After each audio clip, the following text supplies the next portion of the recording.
Hello students, welcome back once again to the last content of our set theory chapter. Okay, so chapter 1, here we have to conclude our chapter by doing some of the problems regarding our practical problems on union and intersection of the set.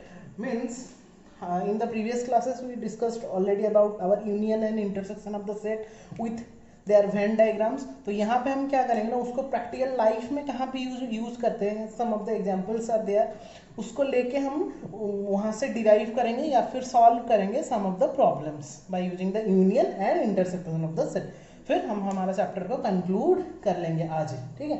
सो यहाँ पे 3 basic formulas है जिसको हमको थोड़ा सा याद रखना है. उसका डेरिवेशन इतना इंपॉर्टेंट नहीं है, फिर भी हम थोड़ा ध्यान देके देख लेते हैं कि डेरिवेशन में भी क्या बोलता है. ठीक है. तो पहला जो है बहुत सिंपल सा कॉन्सेप्ट है. यहाँ पे हम हमारा वेन डायग्राम यूज करते हैं जहाँ पे कि हम बोले थे कि ये टोटल होता है यू सेट, यूनिवर्सल सेट. ये वाला जो रेक्टेंगल होता है, फिर मैंने एक ए सेट लिया, एक बी सेट लिया. ए से बी को माइनस करेंगे तो ये वाला पार्ट, व्हाइट पार्ट को ए माइनस बी बोलते हैं. बी से ए का पार्ट को माइनस करेंगे तो हम उसको बोलते हैं बी माइनस ए. और जो मिडिल वाला कॉमन पार्ट रहता है उसको हम बोलते हैं ए इंटरसेक्शन बी. तो इसी को बेस करके हम एक हमारा फॉर्मूला डिराइव करेंगे. ठीक है. तो हमको पता क्या है कि ए यूनियन बी, ये जो टोटल यूनियन होता है वो किसको किसको ऐड करने से होता है. मैं प्रीवियस क्लास का लास्ट वाला पार्ट में बताया था कि ए माइनस बी ये वाला part plus A intersection B ये middle part plus B minus A ये राइट वाला part. A minus B plus A intersection B plus B minus A को तीनों को अगर मैं मिला दूं तो will get our A union B total part. और हमने वहां पे भी बोला था कि वो डिसजॉइंट रहता है, वो हम एक दूसरे से टच नहीं करता, ज्वाइंट नहीं करता. ठीक है. तो ये तो हो गया हमारा कॉन्सेप्ट. उसको यूज करके हमको पता है कि अगर हम ऐसा लिख पाएंगे तो हम एन ऑफ दिस भी लिख पाएंगे. एन ऑफ मतलब number of element in A union B. तो अगर मान लो A union B, A intersection B, B minus A minus B, A intersection B और बी माइनस ए को ऐड करने से मेरा ए यूनियन बी मिलता है. तो ऑब्वियसली यहाँ पे जितना नंबर ऑफ एलिमेंट रहेगा प्लस ए इंटरसेक्शन बी में जितना नंबर ऑफ एलिमेंट रहेगा प्लस बी माइनस ए में जितना नंबर ऑफ एलिमेंट रहेगा, टोटल को अगर हम सम अप कर लें, ऐड कर लें, तो ए यूनियन बी का नंबर ऑफ एलिमेंट के साथ इक्वल हो जाएगा. वही लिखा गया है कि n of A union B equal to n of A minus B plus n of A intersection B plus n of B minus A. ठीक है. इसको तो हमने लिख लिया. अभी हमने क्या किया, नेक्स्ट स्टेप में मैंने क्या किया, वही सेम लिखा, n of A minus B plus n of A intersection B plus n of B minus A. फिर मैंने एक्स्ट्रा 2 टर्म को प्लस और माइनस किया है, वही n of A intersection B को एक ऐड किया है, एक सब्ट्रैक्ट किया है, जैसे कि वो कैंसिल आउट हो जाएगा, सेम ही हमारा ये वाला ही रहेगा. लेकिन हमने किया क्यों, क्योंकि हमारा वो यूज हो जाएगा कि पहला फर्स्ट टर्म और सेकेंड टर्म को ऐड कर देंगे और यहाँ पे थर्ड टर्म और फोर्थ टर्म को ऐड कर देंगे और इसको सिंपली साइड में रख देंगे. तो फायदा क्या होगा, अगर मैं a माइनस बी और a इंटरसेक्शन b को ऐड कर रहा हूं, ध्यान से देखना, a माइनस बी था ये वाला पार्ट, ये व्हाइट पार्ट, उसके साथ में ये green part a intersection b को ऐड कर दूंगा तो टोटल मुझे क्या मिल जाएगा, ये गोल मिल जाएगा, सर्कल. और ये सर्कल क्या है, कौन सेट है, n of A. Clear. N of A minus B के साथ n of A intersection b को ऐड कर दूंगा तो will get the total set a. तो वो हो गया एन ऑफ ए. वैसे ही n of B minus A मतलब ये राइट साइड वाला बी माइनस ए के साथ में ये ग्रीन पार्ट को ऐड कर दूंगा तो हमको क्या मिल जाएगा, टोटल बी सेट मिल जाएगा ना. तो वो हमारा हो जाएगा क्या, एन ऑफ बी. और इसको हम साइड में रखेंगे n of A intersection B. और फिर क्लियर. तो पहला 2 ठो मिला के हमको मिल गया n of A, number of element in A. Third और फोर्थ को ऐड करके मुझे मिल गया n of B, number of element in B. और लास्ट वाला पार्ट हो गया n of A intersection B. तो उसको लिखेंगे जब कि n of A union B equal to n of A plus n of B minus n of A intersection B. And that is the first formula of our practical problems. Clear. So यहाँ से हमको क्या पता चला कि n of A union B में कितना elements लेगा, हमको कैसे पता चलेगा. पहले हम एन ऑफ ए करेंगे, number of element in A set plus number of element in B set minus करेंगे number of element in A intersection B. मतलब जितना कॉमन एलिमेंट्स होंगे उसको हटा देंगे तो will get our n of A union B. Total number of elements हमको मिल जाएंगे. ठीक है. सेकेंड प्रॉपर्टी में क्या बोलते हैं और फॉर्मूला में क्या बोलते हैं, मान लो कि कहीं पे ए इंटरसेक्शन बी फाई होगा, मान लो कहीं पे ए इंटरसेक्शन बी कितना होगा, फाई होगा, और ए इंटरसेक्शन बी फाई कब होता है, जबकि दो सेट डिसजॉइंट सेट होता है, एक दूसरे से जो टच नहीं करता। यहाँ पे मैंने एग्जांपल लिया हूँ, यहाँ पे एक बड़ा वाला ए सेट लिया हूँ और एक छोटा वाला बी सेट लिया हूँ, और टोटल सेट को हम क्या बोलते हैं, यू बोलते हैं। तो यहाँ पे ये दोनों टच कर रहे हैं क्या, नहीं कर रहे, जॉइंट नहीं कर रहे, तो इसलिए ए इंटरसेक्शन बी यहाँ पे कितना होगा, फाई होगा, और उसको कौन सा सेट बोलते हैं, डिसजॉइंट सेट बोलते हैं। तो अगर मान लो A intersection B is phi, तो our total formula will become, ये फाई मतलब क्या, जीरो, कुछ नहीं है, तो इसको बस हटा दो, तो हमारा फॉर्मूला क्या बचेगा, n of A union B equal to n of A plus n of B, क्योंकि ये तो फाई है, ठीक है, that is the second formula. Okay, now come to the third one, and the third one is given by, तीन set को लेके करेंगे, n of A union B union C, और इसको याद रखेंगे बस, इसका डेरिवेशन इतना जरूरी नहीं है, बुक में है फिर भी एनसीईआरटी में, अगर देखना चाहो तो देख सकते हो। n of a plus n of b plus n of c, number of element in a plus number of element in b plus number of element in c minus number of element in a intersection b minus number of element in b intersection c minus number of element in a intersection c plus number of element of a intersection b intersection c। ये थोड़ा सा tricky है, बस याद रखना है कि A B C को ऐड करेंगे और उनका इंटरसेक्शन को माइनस करेंगे, ए बी बी सी ए सी का इंटरसेक्शन को माइनस करेंगे, फिर लास्ट में क्या करेंगे, प्लस करेंगे किसको, उनका तीनों का इंटरसेक्शन को, मतलब A intersection B intersection C को ऐड कर देंगे, तो विल गेट तीन सेट जब होगा वहां पे ये वाला यूज करेंगे। तो ज्यादातर यहाँ पे हमने जितना भी प्रॉब्लम की मैंने कहीं पे भी तीन सेट दिया नहीं है, फिर भी जानना जरूरी होता है, ठीक है। अभी समझ में आ गया, तीन, एक है n of A union B equal to n of A number of element in A plus number of element in B minus number of element in A intersection B, पहला फॉर्मूला, और जहां पे A intersection B is phi disjoint set होगा तो वहां पे only n of A union B equal to n of A plus n of B, और ये वाला हो गया हमारा तीन सेट वाला फॉर्मूला। अभी उसी को बेस करके हम प्रॉब्लम्स करते हैं, और दो तीन प्रॉब्लम्स करने के बाद ये सबसे इजीएस्ट कंटेंट हो जाएगा सेट थ्योरी में, ठीक है।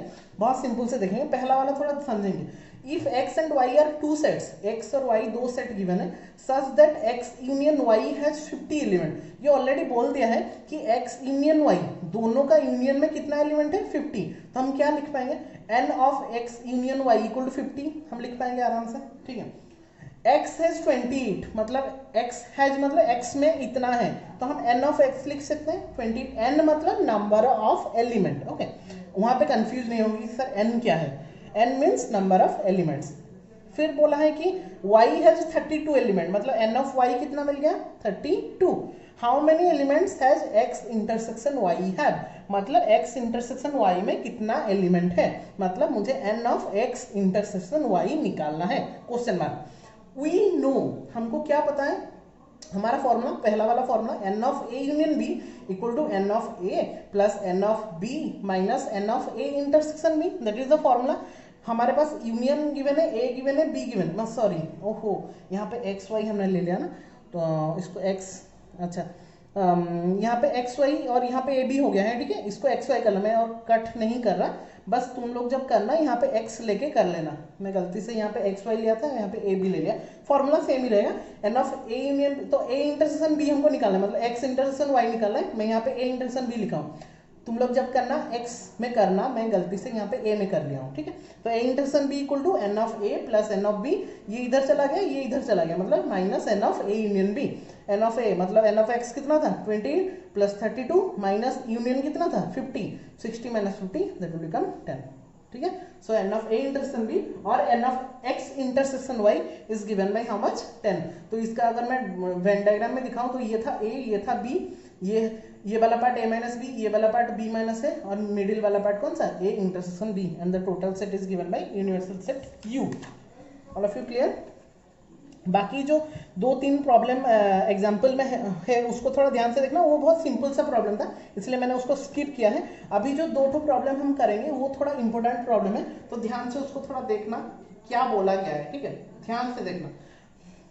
इन a survey of 400 student in a school, 100 were listed as taking apple juice एक टोटल 400 बच्चे, तो बच्चे ये जो 400 देखिए क्या बोल देते हैं कि सर ये तो हमारा ए यूनियन बी मिल गया क्योंकि total number of student given है हमको। तो ऐसा हम डायरेक्टली क्वेश्चन को देख के नहीं बता सकते, हमको पूरा क्वेश्चन पढ़ना पड़ेगा कि वही ए यूनियन बी होगा या नहीं। ए यूनियन बी का मतलब टोटल मुझे पता है, लेकिन फिर भी हमको क्वेश्चन पढ़ना पड़ेगा, तब जाके हम एक कंक्लूजन में आएंगे। 100 were listed as taking apple juice, 100 बच्चे ऐसे हैं जो कि एप्पल जूस लेते हैं। 150 as taking orange juice, orange juice कितने बच्चे लेते हैं? 75 बच्चे हैं ऑरेंज जूस, वो लेते हैं ऑरेंज जूस।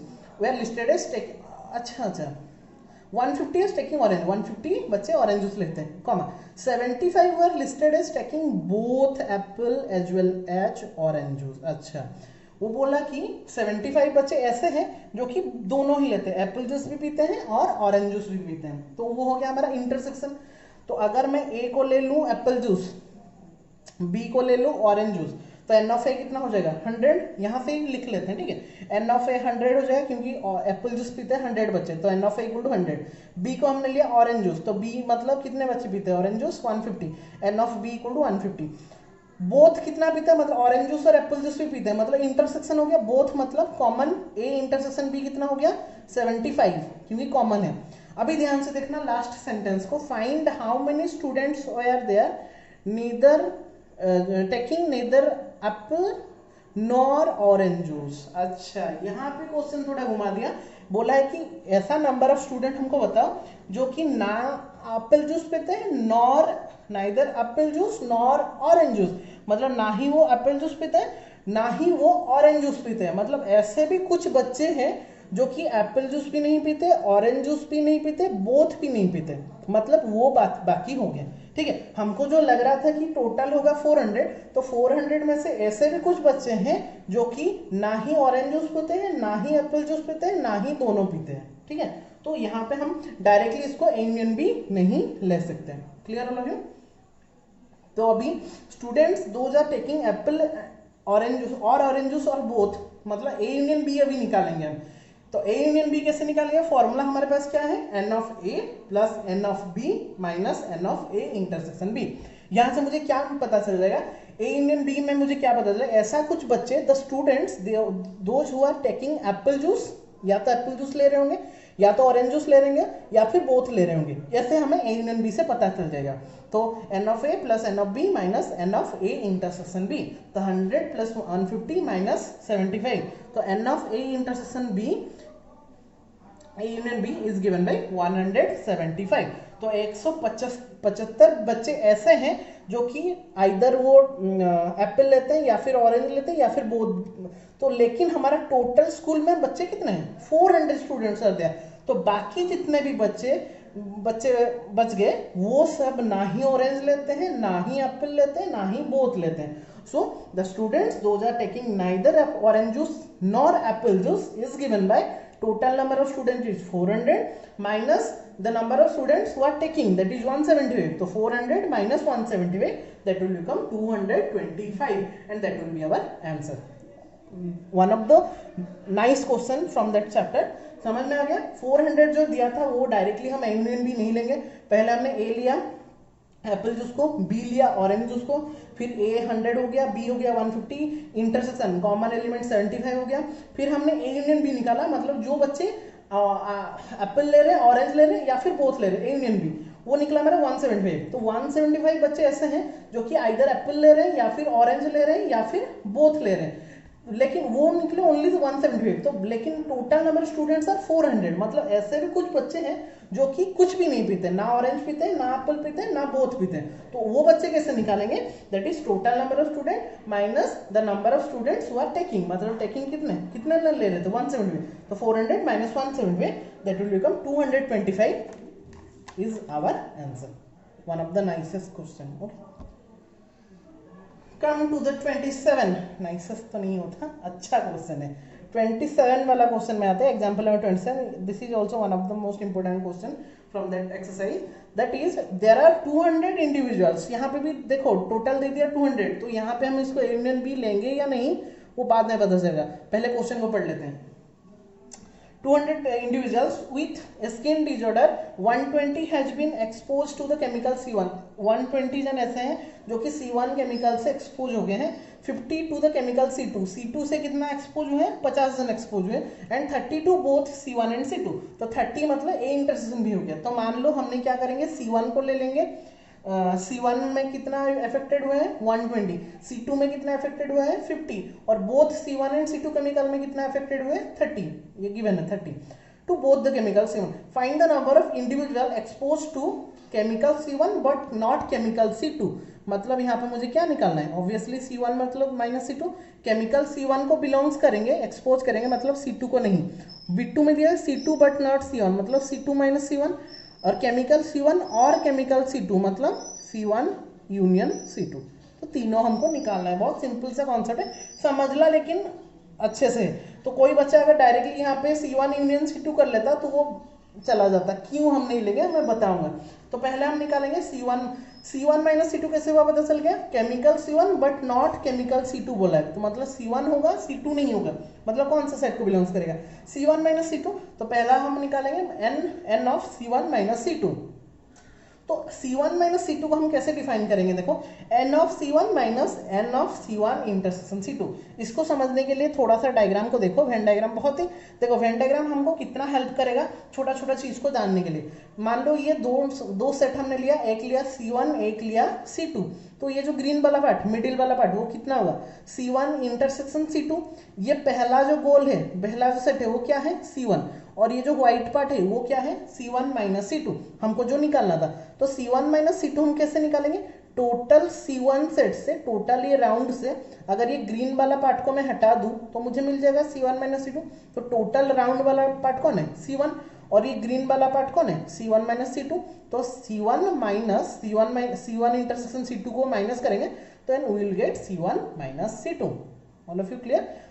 अगेन ये टोटल था C1, तो n ऑफ C1 माइनस किसको करेंगे? C1 intersection C2, green part को माइनस करेंगे तो मुझे क्या मिल जाएगा? C1 minus C2. मिल गया C1 माइनस C2. अभी बस वैल्यू पुट करना है. n ऑफ C1 कितना था? 120. n of C1 intersection C2 common कितना था? 30. तो 120 minus 30 that will be given by 90. Clear? अभी निकालेंगे क्या? n of C2 minus C1. C2 minus C1 कहाँ पे? This is C2 minus C1, ये वाला पार्ट. तो ये सेकंड सेट क्या था? C2 से मैं कौन सा ग्रीन वाला पार्ट को माइनस करूंगा? ग्रीन वाला पार्ट कौन है? C1 intersection C2. तो n of C2 minus n of C1 intersection C2. तो हमको मिल जाएगा क्या? C2 minus C1. तो ये था 50 minus 30. 50 minus 30 that will be given by how much? 20. So C2 minus C1 is how much? B2 is given bye 20. The last one is chemical C1 और chemical C2. Chemical C1 और जहाँ पे होगा union होता है, and जहाँ पे होता है इंटरसेक्शन में बताया था. और मतलब यहाँ पे यूनियन निकालना है तो n of C1 union n of C2. देखो यहाँ पे हम 200 डायरेक्ट क्यों ले लेंगे? तो वो है यहाँ पे C1 C2 केमिकल बोला है. ऐसा भी कोई बच्चे होंगे जो कि C3 C4 केमिकल से भी एक्सपेक्टेड हुए होंगे, कितने भी इंडिविजुअल्स होंगे. यहाँ पे वो डिफाइन नहीं किया है लेकिन हो सकते हैं. तो यहाँ पे हम डायरेक्टली 200 को यूनियन नहीं ले सकते. अगर 200 के यूनियन लेते तो बीट्स का क्वेश्चन देता ही नहीं. ठीक है, समझ में आ रहा है? तो यूनियन हम निकालेंगे n of C1 union C2. कौन सा फॉर्मूला? पहला वाला n of C1 plus n of C2 minus n of C1 intersection C2. तो n ऑफ C1 था 120, n ऑफ C2 था 50 माइनस इंटरसेक्शन था 30. तो 120 minus plus 50 170 minus 30 150 will be the answer. देखो 140 ऐसे इंडिविजुअल्स है जो कि C1 और C2 से अफेक्टेड है, मतलब और भी 60 बच गए जो कि टोटल थे 200. तो यहाँ पे हमारा 140 निकला. तो अगर ऐसा पूछता कि जो कि अफेक्टेड नहीं है C1 C2 से, तो हमारा आंसर होता 60. दैट इज 200 माइनस 140, जैसे हमने पहला वाला एक्सरसाइज में किया था 400 से माइनस करके. All of you clear? One of the nice question. Okay, now come to the last exercise of chapter 1, that is 1.6.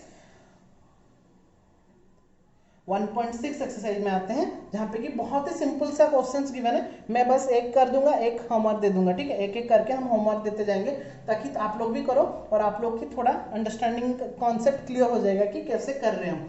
Simple सा कॉन्सेप्ट है. क्वेश्चन नंबर 1 में आते हैं. If x and y are 2 sets, 2 sets given है x and y, जहाँ पे कि n of x is given 17 n of y is given 23 and n of x union y, union given है 38। Intersection निकालना है, एक ही फॉर्मूला है, n of x union y equal to n of x plus n of y minus n of x intersection Y. तो हमको लेकिन कौन सा निकालना है, n of x intersection y निकालना है। इंटरसेक्शन को इधर ले आते हैं, यूनियन को इधर ले आते हैं, बस वैल्यू पुट करेंगे, will get n of x intersection y is given by 2। Value put करने के बाद निकल जाएगा। क्वेश्चन नंबर 2 भी पूरा सेम है, खुद करेंगे आराम से हो जाएगा। क्वेश्चन नंबर 3 में आते हैं, in a group of 400 people 250 speak Hindi, 200 can speak English, how many people can speak both Hindi. अच्छा यूनियन दे दिया 400, देखो यहाँ पे हम यूनियन ले लें क्योंकि और कुछ ऑप्शन ही नहीं बचा है। हमने जो एग्जाम्पल दो किया है वहाँ पे हमको चेक करना पड़ेगा, लेकिन यहाँ पे भी हम चेक करने के बाद हमको ऐसा कुछ भी ऑप्शन नहीं दिखा कि मतलब वहाँ पे नहीं होगा जैसे, तो इसको हम यूनियन ले सकते हैं। तो हिंदी पीपल को मैंने एच ले लिया, सेट को डिफाइन कर लेंगे पहले से तो इजी रहेगा। एच को हमने डिफाइन किया, हु कैन स्पीक हिंदी, ई हमने डिफाइन किया, हु कैन स्पीक इंग्लिश। हम ए बी भी लेके कर सकते हैं, लेकिन हिंदी इंग्लिश था इसलिए मैंने एच और ई लिया है। तो एच यूनियन ई कितना है 400, एन ऑफ एच हिंदी कितना जन बोलते हैं 250 और इंग्लिश कितना जन बोलते हैं 200। तो यूनियन एच और ई मिल गया, हमको इंटरसेक्शन निकालना है। I think how many people can speak both, both मतलब ऑब्वियसली बोथ मतलब इंटरसेक्शन, ठीक है।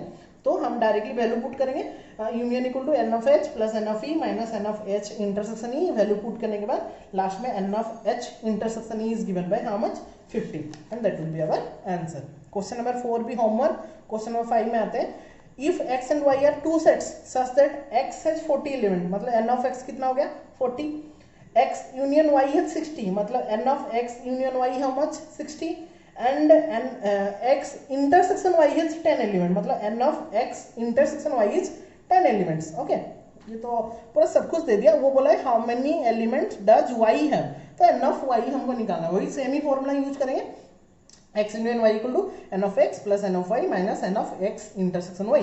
बस वैल्यू पुट कर देंगे, n of y को लेफ्ट साइड में ले जाएंगे and the value will become 30 and that will be our answer. Question number 6 again your homework same question. Question number 7 में आता है, ये थोड़ा सा बस ज्यादा नहीं है यहाँ पे। वो बोला इन ए ग्रुप ऑफ 65 पीपल, तो मतलब टोटल दे दिया 65, तो सी यूनियन टी कितना हो गया, तो मैंने डिफाइन कर दिया सी और टी। क्रिकेट जो खेलता है, क्रिकेट जो लाइक करता है उसको सी दे दिया, और टेनिस जो लाइक करता है उसको टी दे दिया, ठीक है। अच्छा तो set of people who like cricket, T है the set of people who like tennis. यहाँ पे भी हम ए बी लेके कर सकते हैं, लेकिन क्रिकेट टेनिस है इसलिए मैंने सी एंड टी ले लिया। गिवन 65 यूनियन कितना गिवन है, n of C union t is given by 65। 40 like cricket, मतलब एन ऑफ सी कितना हो गया 40। 10 लाइक बोथ मतलब intersection, n of C intersection t is given by 10। Okay क्या पूछा है देखो, how many like tennis only and not cricket, tennis only but not cricket, उसका मतलब क्या है। और एक में पूछा है हाउ मेनी लाइक टेनिस, तो दोनों में डिफरेंस क्या है, एक में पूछ रहा है कि ओनली लाइक टेनिस मतलब एन ऑफ टी हमको निकालना है, और एक में ये जो पहला वाला क्वेश्चन है पूछे how many like tennis only but not cricket, मतलब उसको टेनिस ही पसंद है लेकिन क्रिकेट पसंद नहीं है। तो वहां पे हम क्या करेंगे, टी माइनस सी करेंगे, टेनिस पसंद है क्रिकेट पसंद नहीं है, that's why t minus c. But यहाँ पे ओनली टेनिस लिखा है लाइक टेनिस, मतलब वहां पे ओनली एन ऑफ टी निकालेंगे। तो यहाँ पे हमको कंक्लूजन क्या निकालना है, एक में एन ऑफ टी निकालना है और एक में हम क्या निकालना है एन ऑफ टी माइनस सी, जहाँ पे वो टेनिस को लाइक करता है लेकिन क्रिकेट को लाइक नहीं करता है। तो पहला हम एन ऑफ टी निकाल लेते हैं। तो हमारे पास फॉर्मूला गिवन है n of C union T, union वाला formula n of C plus n of T minus n of C intersection T. यहाँ पे वैल्यू पुट कर लेंगे, लास्ट में मेरा एन ऑफ टी निकला, एन ऑफ टी निकला कितना 35, और एन ऑफ टी मतलब therefore 35 people like tennis, only T निकला मतलब लाइक टेनिस, जो हमारा लास्ट क्वेश्चन था। अभी हम निकालेंगे now you have to find out the people who like tennis only but not cricket, tennis only but not cricket मतलब क्या, टेनिस को लाइक करता है लेकिन क्रिकेट को लाइक नहीं करता, मतलब वो वाला बच्चे को, वो वाला इंसान को कैसे सेट में डिफाइन करेंगे, टी माइनस सी। टेनिस लाइक करता है, सी को लाइक नहीं करता, मतलब टी सेट से सी सेट को माइनस करेंगे। फिर से टी माइनस सी को कैसे करेंगे, बोला था मैंने, वेन डायग्राम ड्रॉ कर लेंगे, यहाँ पे ये ले लेंगे, यहाँ पे और एक ले लेंगे, यहाँ पे मान लो टी, यहाँ पे मान लो सी, ये गिवन क्या है, ये किसको डिफाइन करेगा, टी इंटरसेक्शन सी को डिफाइन करेगा। तो टी माइनस सी कहाँ पे होगा, ये टी माइनस सी, तो ये टोटल टी सेट से अगर मैं इंटरसेक्शन को माइनस करूंगा हो जाएगा। तो n of t total t set से ये ग्रीन वाला पार्ट मतलब n of C intersection t को माइनस करूंगा तो मुझे मिल जाएगा ना टी माइनस सी, ये वाला पार्ट हो गया। N of T minus n of C intersection c. N of t is given 35 हमने निकाला था, n of C intersection t given था कितना 10, तो 35 minus 10 that is 25। Therefore 25 people are there like who like tennis only but not cricket, मतलब tennis को like करते हैं लेकिन क्रिकेट को लाइक नहीं करते। यही सेम वाला क्वेश्चन में अगर पूछा होता क्रिकेट बट नॉट टेनिस तो वहां पे हम क्या क्या हो जाता, सी माइनस टी हो जाता। तो थोड़ा सा कॉन्सेप्ट ये वाला क्वेश्चन है, थोड़ा सा कॉन्सेप्ट यूज करना है, बाकी तो सेम पूरा क्वेश्चन है। क्वेश्चन नंबर 8 भी पूरा बहुत ही सेम क्वेश्चन है लाइक आवर एक्सरसाइज। तो होमवर्क इज योर, जितना भी लेफ्ट क्वेश्चन है उसको होमवर्क करेंगे, और जितना भी एक्सरसाइज हम 2-3 नहीं किए हैं एनसीईआरटी का, जो कि बहुत ही सिंपल एक्सरसाइज एग्जाम्पल्स था उसका हमने छोड़ा था, उसका भी कंप्लीट करेंगे। और जितना भी 2 इंपॉर्टेंट एग्जाम्पल्स था वो मैंने कर लिया है, उसको थोड़ा ध्यान से देखेंगे और एक्सरसाइज का क्वेश्चन देखेंगे। And that's all for today, and in this way would conclude our chapter 1 also. हमने चैप्टर 1 को यहाँ पे पूरा कंप्लीट कर दिया है, जहाँ पे कि हमने बहुत सारा कॉन्सेप्ट पढ़ा एक ही साथ में सेट थ्योरी में, content 1, content 2, content 3, content 4, content 5 and the last one is content 6। So basically हमने टोटल सेट थ्योरी को कवर कर लिया है। तो बाकी अगर किसी को भी डाउट्स हो रहा है तो फिर से एक बार रिवाइज कर लेंगे और एक बार, ठीक है, और फिर भी अगर डाउट निकलेगा तो हम वीडियो कॉन्फ्रेंसिंग में उसको क्लियर कर लेंगे। So till then take care all of you, और ध्यान से रिवाइज करना। And the next class will continue to a new chapter, will proceed to a new chapter, and let's see what happen. Okay, so thank you all and have a nice day all of you.